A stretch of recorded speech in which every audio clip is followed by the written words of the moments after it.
ভাবুন তো, একদিন সকালে ঘুম থেকে উঠে দেখলেন বিশ্বকাপে খেলছে বাংলাদেশ। অসম্ভব মনে হচ্ছে না? কিন্তু ফিফার নতুন পরিকল্পনা যদি সত্যি হয়, তাহলে সেই স্বপ্ন আর শুধু স্বপ্ন নাও থাকতে পারে। বর্তমান ফুটবল বিশ্ব এখনও ঠিকঠাকভাবে 48 দলের বিশ্বকাপই দেখেনি। এর মধ্যে ফুটবল দুনিয়ায় ছড়িয়ে পড়েছে আরেকটি বিস্ফোরক খবর।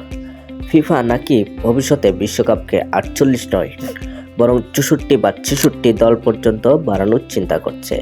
হ্যাঁ, ঠিকই শুনেছেন, যে বিশ্বকাপে একসময় খেলতো মাত্র 32টি দেশ, সেই টুর্নামেন্টে এখন হয়ে উঠতে যাচ্ছে পুরো পৃথিবীর সবচেয়ে বড় ফুটবল যুদ্ধ।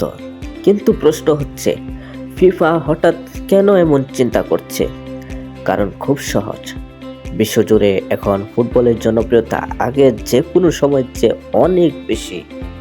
এশিয়া, আফ্রিকা, মধ্যপ্রাচ্য ছোট ছোট দেশগুলো এখন দ্রুত উন্নতি করছে, আর ফিফা চাচ্ছে আরও বেশি দেশ যেন বিশ্বকাপে খেলার সুযোগ পায়।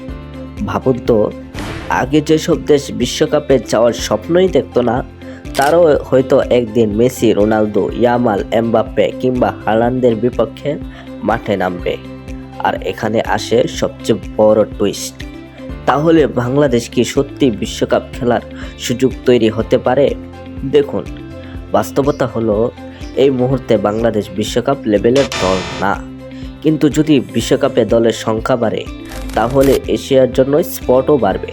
আগে যেখানে এশিয়া থেকে কয়েকটা দেশ সুযোগ পেত, সেখানে ভবিষ্যতে আরও বেশি দেশ জায়গা পেতে পারে।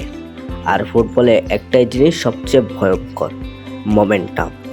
একটা ভালো জেনারেশন, কিছু প্রবাসী ট্যালেন্ট, ভালো কোচিং আর সঠিক পরিকল্পনা, এই জিনিসগুলো মিললে ফুটবলেও অসম্ভবও সম্ভব হয়ে যায়। মরক্কোকে দেখছেন না? বিশ্বকাপের সেমিফাইনাল পর্যন্ত চলে গেছে। সৌদি আরব আর্জেন্টিনাকে হারিয়েছে। জাপান, দক্ষিণ কোরিয়া এখন ইউরোপিয়ান দলগুলোকেও ভয় দেখায়। তাহলে বাংলাদেশ কেন স্বপ্ন দেখবে না? তবে এখানে একটা বড় বিতর্ক আছে। অনেক ফুটবল ফ্যান মনে করে বিশ্বকাপে এত বেশি দল যোগ হলে টুর্নামেন্টের প্রেস্টিজ কমে যাবে, কারণ বিশ্বকাপ বেস্ট অফ দ্য বেস্টদের মঞ্চ। যদি খুব বেশি দল সুযোগ পায়, তাহলে কি সেই বিশেষ অনুভূতিটাও হারিয়ে যাবে?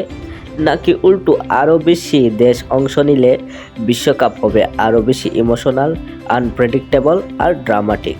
কারণ ফুটবলের সৌন্দর্যই হলো এখানে ছোট দলও ইতিহাস লিখতে জানে।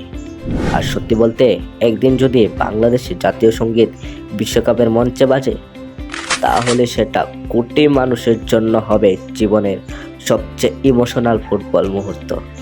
কিন্তু এখন আপনার কাছে সবচেয়ে বড় প্রশ্ন, 66 দলের বিশ্বকাপ, এটা কি ফুটবলের ভবিষ্যৎকে আরও সুন্দর করবে, নাকি বিশ্বকাপের আসল প্রেস্টিজ নষ্ট করে দেবে? আর একটা কথা অনেস্টলি বলুন, আপনি কি জীবনে কখনো বাংলাদেশকে বিশ্বকাপে খেলতে দেখতে পারবেন বলে বিশ্বাস করেন? কমেন্টে আপনার মতামত লিখুন। আর ফুটবলের এমন বড় বড় আপডেট পেতে চ্যানেলটি অবশ্যই সাবস্ক্রাইব করে পাশে থাকবেন। ধন্যবাদ।